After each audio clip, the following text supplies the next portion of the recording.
Designed for 2 to 5 players, the game of Feudum is not for the faint of heart. After all, you've just been banished, stripped of all earthly possessions, and forced into a strange land ruled by a not-so-chummy monarch. Splendid! Let's set up the game. To begin, select a colour and put the following into your personal supply: 3 pawns, 4 player discs, or reeves, 11 action cards, 7 influence markers, 7 food, 7 shillings, and 1 player pouch. Place a blank player disc on the scoring tract space marked with a 0. Now, create a general supply of resources as follows. Place the vessels near the Alchemist Guild. Place the influence markers and monsters near the Knight Guild. Place the King's Seals near the Noble Guild, and place the shillings, archery targets, and royal writ cards near the board. Next, create 6 stacks of region tiles in descending order and place them on the region tile spaces. Now, set aside all the double-sided location discs and randomly place the remaining teal-coloured discs onto all 22 map spaces. Be sure to place the ones with circles onto the spaces also marked as circles. Finally, turn all the location discs face up. Bravo! Place goods into the Merchant Guild as shown, leaving the last space in the saltpeter and sulphur rows empty. Fill the Alchemist Guild as shown, leaving 2 spaces in the food cart and sulphur bowl empty. Also, randomly draw 2 vessels and place them in the space provided. Now, tidy things up a bit by placing all remaining goods into the haversack. From the general supply of resources, place 2 influence markers per player in the Knight Guild as shown. If there are fewer than 4 players, make sure to add a dummy row or 2 so that at least 4 colours are in play. Next, draw 4 King's Seals to place onto the scrolls in the Noble Guild, leaving 2 spaces blank as shown. Draw 4 more and flip them to reveal rosary beads. Then place them into the Monk Guild on the rosary, like this. Draw 1 more and flip it to reveal a bead that you place atop a chicken in the Farmer Guild. Now randomly draw 10 goods from the haversack and place them into the Farmer Guild as if they were spilling out of the barn. Next, place the epoch marker on the sunray marked with the Roman numeral 1. Then draw 6 goods from the haversack and place 1 in the northernmost location of each region. They are marked with the letter N. Finally, select a starting player and give that bloke the starting player marker and the progress die. In turn order, each player chooses 3 different goods taken from the haversack. Your options are saltpeter, sulphur, iron, wood, and food. Anytime you acquire a sulphur good during the game, you must decide if you want it in your wine barrel, where it can help nourish your pawns later. Or in your personal supply, where it will let you play 2 actions in a row. You will notice that your pawns feature 6 icons representing unique characters you can play, from the dashing Sir Marcus to the dastardly Queen Anne. In turn order, select one of the icons and position the pawn face up beside one of the circled starting locations. Immediately move one of your influence markers into the guild bearing the same icon as your pawn and onto the hexagon marked with a 5, or the 3 if the space is taken. These numbers represent veneration points, or VPs, that you will score at the dawn of each epoch. The object of Feudum is to score the most veneration points over 5 epochs, typically 7 to 10 rounds. Each round, players use action cards to move pawns, influence locations, interact with guilds, and a boatload of other things. During the game, you will secure membership status in the guilds by putting pawns and/or feudums into play. As players improve locations, the dawn of each epoch is triggered and veneration points are scored for guild status, landscapes tended, and the number of regions in which you're active. When the last tile is drawn from a stack, the game ends, and final points are scored to determine who among you is most venerated in all the land. Jolly good. Each round of Feudum is made up of 5 steps outlined on your reference card. In step 1, you will select and play 4 actions, one by one in turn order. In step 2, you will nourish your pawns by way of food and/or wine.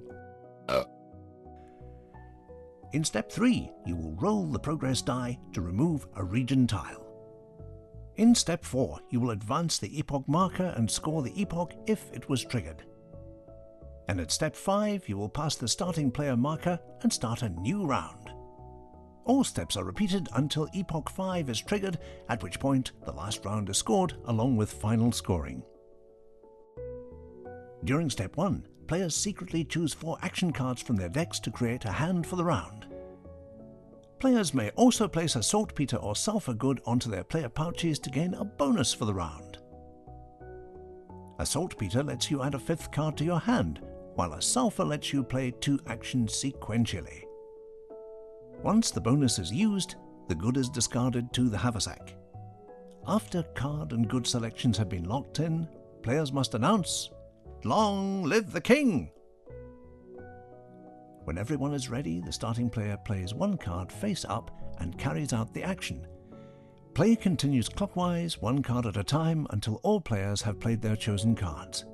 Anyone may perform the regular action shown at the top of the card, but only players in possession of a particular good or pawn in play may use the special action. Let's begin with the migrate action. This card lets you add a pawn to the board by paying 1 food for the journey. Typically, players must place migrating pawns on a space containing one of their other pawns or influence markers. But because yellow already has an alchemist on the board, he may use the card's special distant kin ability to migrate to any starting location.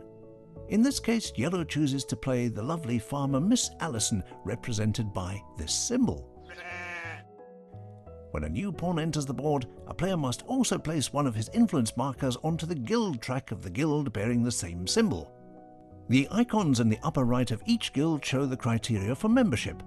Having the related pawn in play earns you 1 status star in the guild, while ruling a feudum earns you 3. Once either of these 2 criteria is met, players may gain additional status for each related location ruled. Because yellow currently has the most status in the farmer guild, he places an influence marker on the guild master space. Lesser status earns you a spot on the journeyman space, and the least status on the apprentice space. If there are less than 4 players in the game, the apprentice space is ignored. The move action allows you a movement allowance equal to the number of pawns you have on the board. Since blue has 3 pawns on the board, he decides to move one of his pawns 1 space along the road and another pawn 2 spaces into the sea. When blue switches from a road to a route requiring a vessel, he places a collected vessel under his pawn and continues movement along that route. Later he may abandon the vessel to move along another route, making the vessel available to any bloke that happens along. Because blue just happens to be the monk, better known as Brother Justinius, he may also use the card's special Godspeed ability, giving his monk 1 final movement. At the end of his movement action, blue may pilfer 1 resource from any space at which he has arrived. You may not pilfer from yourself, that is to say a farm you rule or a landscape tended by one of your serfs. Finally, 3 ferryboat routes on the board may be used for a payment of 2 shillings. Each payment grants the user a single one-way trip. However, all ferryboats are closed if Lord Arthur, Earl of Alchemy, has vessels for sale within his guild. The influence action lets you add 1 influence marker to each location containing one of your pawns. For instance, red has 2 pawns at different locations and may place 2 influence markers. If you are first to add a marker, place it on top of the disc to become the ruler. If there is a ruler already there, place it beside the disc to become a serf. There can only be 2 colors represented at each location and only a total of 3 markers. On a future turn, red could add a final influence marker here to outnumber and bump yellow down to the serf position. He could also add a marker here to become a subject, which reinforces his rule and prevents yellow from taking over. If you happen to use the dashing merchant Lord Brett to influence a location, you may use the card's special Money is Influence ability to pay 1 shilling to bump any lone ruler to the serf position and take over as the new ruler. Ruling locations can increase your status in guilds and earn you points for active regions at the dawn of each epoch. If you rule a location, the Improve action lets you turn in a resource to improve it. For instance, the purple player could turn in an iron good to replace her farm with a town. As a reward, draw the top tile from the stack that matches the region where the improvement occurred. Then score veneration points according to the region tile chart. The tile must be from the current or a former epoch, or it is prohibited. In this example, Purple drew an Epoch 2 tile for improving a farm to a town. Therefore, she scores 4 veneration points. If the tile is prohibited, draw a tile from a former epoch if available. No points are scored, but a tile is collected. Collected region tiles are quite valuable, as they may be substituted for any good at any time. They may also be used to tend the landscape on the back of the tile to generate resources throughout the game. To put a collected landscape into play, you may opt to use this card's special Tend Landscape ability instead of the card's regular ability. For example, Purple may discard 1 wood to score 2 points and play her silver mine beside any location where she is a serf. Immediately upon placing a landscape and at the dawn of each subsequent epoch, Purple places 3 designated resources, in this case shillings, onto the landscape. She may choose to collect all of the resources or let them accumulate. When she decides to collect them, she must pay 1 resource to the location's ruler. In addition to the silver mine, the other landscapes include the orchard, the sulfur mine, and the archery butt, which produces targets that are traded in for influence markers. Turning in a king's seal lets you improve a town to a feudum. Doing so gives you powerful status in the related guild. For instance, if Purple chooses this feudum, she would gain 3 status stars in the Farmer Guild. Earlier, Yellow put a farmer pawn into play, earning him 1 status star. However, because Purple has 3 status stars for ruling a feudum now, she bumps Yellow to the journeyman position on the guild track. The moment you rule a feudum, you become a powerful vassal. However, vassals must pay homage to their king by performing several conquer actions throughout the game to avoid losing points for disloyalty. More on this later. If you rule an outpost, the Explore action lets you draw 2 Royal Writ cards and keep 1 of them. Return the other to the bottom of the deck. You may draw 1 additional card for each outpost or feudum you rule to increase your options. If you turn in an iron, you can use the card's special Shovels and Swords ability, which lets you draw 2 additional cards and keep 1. Royal Writs come in 2 varieties. Mandates, which typically require you to turn in a good to realize an immediate reward, or Charters, which grant you endgame veneration points if you complete objectives and seal the card with a king's seal. For instance, the blue player rules 3 areas depicted on this sealed charter, scoring him 7 veneration points at the end of the game. You may not have more than 3 Royal Writ cards in your possession, but may use or discard them at any time. If you rule a farm, the Harvest action lets you randomly draw 5 goods from the haversack to place beside your farm. Doing this scores you 1 veneration point. As a bonus, you may draw 1 additional good for each farm or feudum you rule, plus goods for each rosary bead in your possession. For instance, Yellow rules 2 farms and has a +3 rosary bead. He would draw 5 goods for his first farm, plus 1 good for the second farm, and plus 3 goods for the bead, for a total of 9 goods placed beside his farm. In lieu of placing the total harvest of 9 goods, Yellow may choose to place a partial harvest on his farm and take the remaining goods as kickbacks added to his personal supply. Consulting the harvest chart, Yellow decides to draw 6 goods onto his farm and 3 into his personal supply. However, because taking a kickback is an unholy act, the bead may no longer be used to boost his harvest. Instead, it is flipped over to become a usable King Seal. Because Yellow has a farmer pawn in play, he may use his special Inspect the Harvest ability to visibly choose his kickbacks after randomly drawing the total harvest. If you rule a town, the Tax action lets you collect 2 shillings. As a bonus, you may draw 1 additional shilling for each town or feudum you rule. For instance, Blue rules 2 towns and thus collects 3 shillings. Because Blue happens to have a knight pawn in play, he may use his special Reinforcements ability to also draw 1 influence marker from the general supply. This is a clever way of collecting influence markers, which can sometimes be in short supply.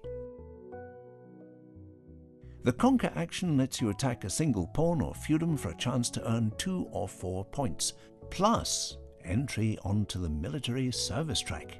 As noted by this icon, this action may not be the last one you perform in the round. If you are attacking a pawn, add up the attack and defense values of all battling pawns in the space. All pawns have an attack value of 1 and a defense of 2. Any attacking pawn may also discard a saltpeter to add +1 to his attack. However, a knight may use an unlimited number of saltpeter. a tie goes to the defender. For instance, the red player's knight with an attack of 1 attacks blue's merchant with a defense of 2. By adding 2 saltpeter to the attack, red wins the battle by a score of 3-2 and removes blue's pawn from the board. Because blue's merchant pawn earned him membership status in the merchant guild, he must also remove his influence marker from the guild. If you are attacking a feudum, you must add up the attack and defense values of pawns, feudums, defending subjects, and rebelling serfs. For instance, here we see red attacking yellow's feudum with an alchemist, a monk, and a rebelling serf, all with +1 attack, giving red a total attack value of 3. Yellow's feudum has a defense of +2, and it is bolstered by a defending subject with +1 defense, giving yellow a total defense value of 3. Even though red has no knight in his attack, he may still use 1 saltpeter, which is enough to win 4-3. The red replaces the feudum with an outpost. All influence markers are removed from battle except for the rebelling serf, who is placed atop the location to rule it. Because yellow has no more status left in the related guild, he must remove his influence marker from the guild track. Doing so leaves the guild master space open. This enables purple, who held the journeyman position, to become the guild master. A successful conquer gives you the option to cover a space on the military service track with a player disc.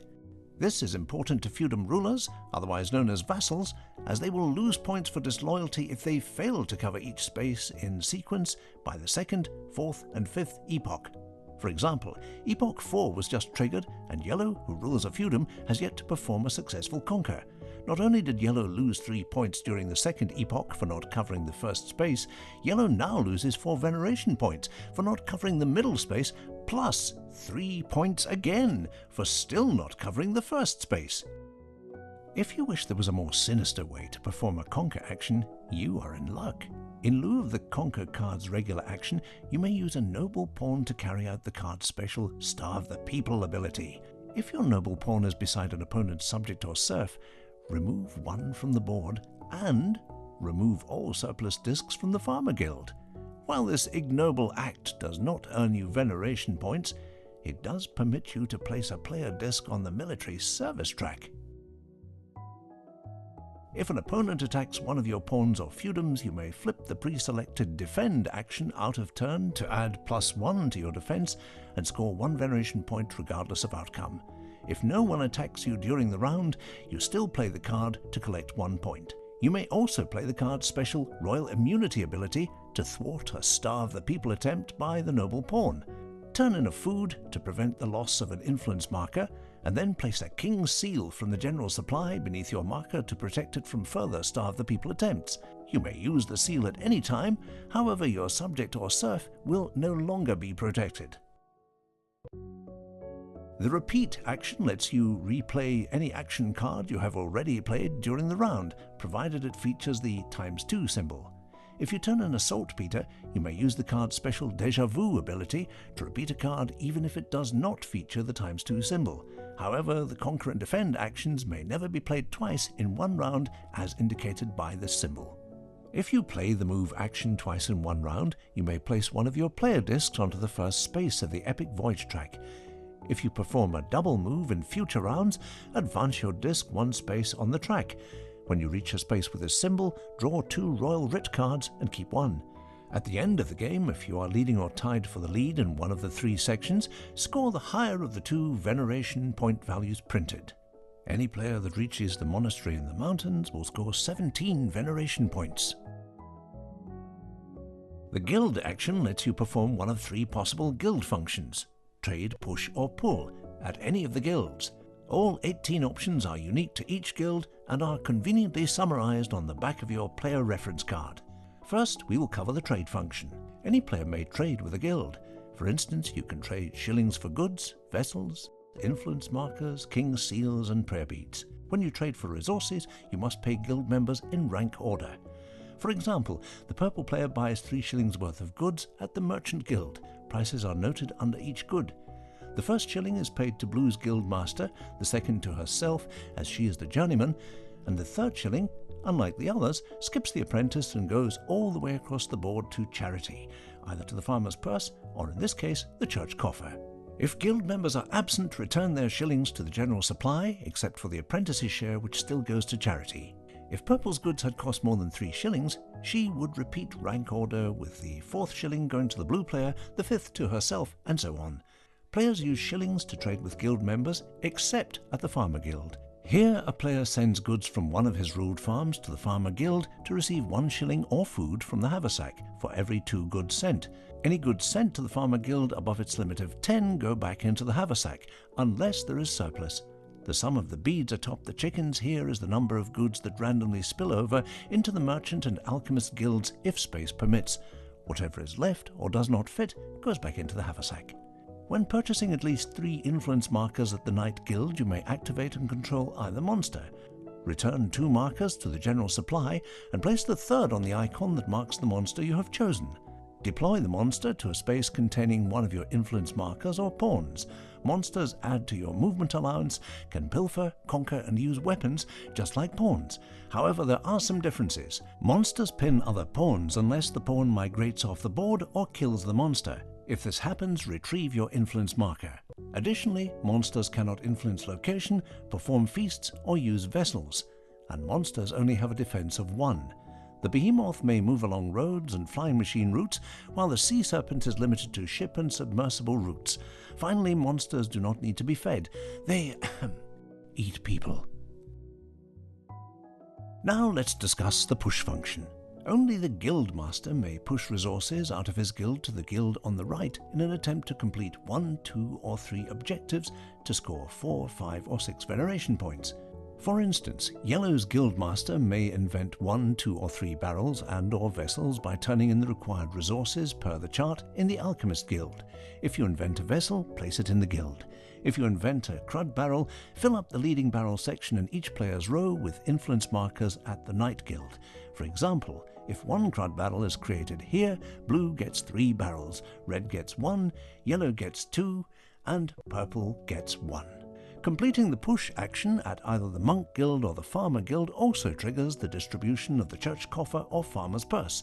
The guild master divides any accumulated shillings with the journeyman, taking the odd-numbered shilling. If the journeyman is absent, that portion remains until the next distribution. Finally, let's discuss the pull function.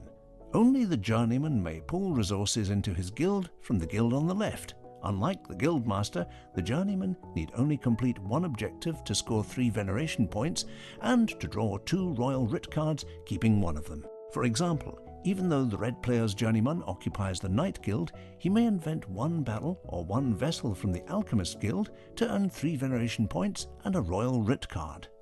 When you perform a push or pull function at a guild, you may add a maximum of 1 reeve disc to that section of the guild to immediately score 1 additional veneration point.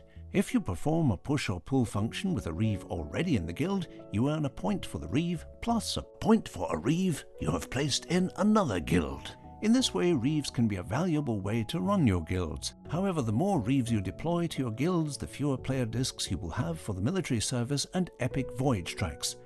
It may come about that you will witness guild members ignoring the flow of goods in the game. Fortunately, the special feast ability allows you to perform the push or pull function related to any opponent's pawn or feudum you are beside. Here we see Red's monk next to Blue's alchemist. After turning in a sulfur good from his barrel, Red performs Blue's push function in the Alchemist Guild to invent a barrel of crud. Red scores the regular points plus 3 bonus points. Cheers!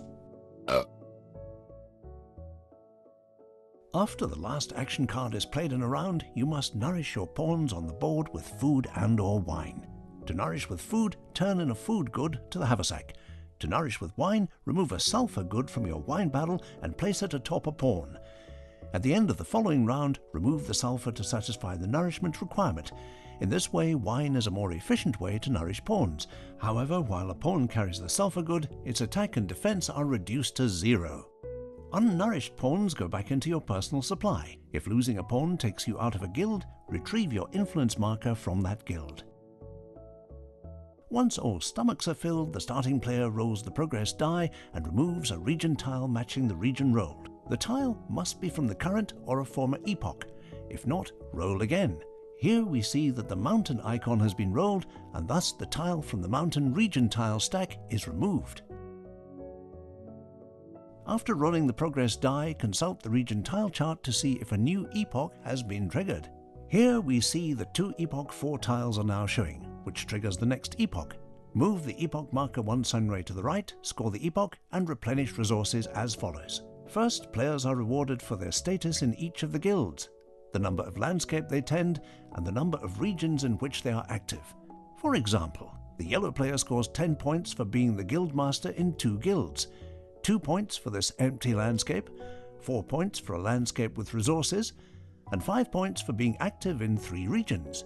Ruling locations and tending landscapes count towards active regions. Second, subtract points for disloyalty as directed by each catapult icon on the sunray. Because yellow's ruled Feudum makes him a vassal, he was obligated to cover the next space on the military service track. Because he has not, he loses 4 veneration points for disloyalty. Third, replenish landscapes with resources. In this case, yellow places 3 food onto his orchard and 3 shillings onto his silver mine. At this time, each of yellow's serfs must decide whether to collect all the accumulated resources or leave them on the tile. Yellow decides to leave the food on the orchard, but collects the shillings from the silver mine, paying 1 tribute shilling to the location's ruler. Fourth, replenish the map per the sunray's direction icon, with 6 goods randomly selected from the haversack. In this scenario, the westernmost location in each region receives a good. Fifth and finally, if it were the 3rd epoch, all guild spaces would be replenished with resources indicated at setup. This happens only in the 3rd epoch. At the end of the round, pass the starting player marker clockwise, take up all your action cards, and begin a new round. When the last region tile is removed from any stack, revealing the epoch 5 symbol, the game is nearly over. Complete the rest of the round and score the epoch as usual. Then perform final scoring as follows. First, score veneration points per the epic voyage track. Here we see that yellow and blue are tied on the second leg of the track. Both receive 9 points. Second, score points for large empires. Specifically, 1 point for each outpost, farm and town ruled, 3 points for each feudum ruled, and finally 3 bonus points for each set of 3 identical locations ruled, with feudum serving as wild. For example, yellow has 2 ruled farms and 1 ruled feudum for a bonus of 3 points. Third, score 1 veneration point for each set of 3 shillings you possess. And finally, unveil your royal writs and seal them to score veneration points based on the level of completion. The player with the most veneration points is heralded most venerated in all the land. If you are tied, the player with the most sulphur left in his barrel wins. After all, sobriety is more honourable. Long live the king!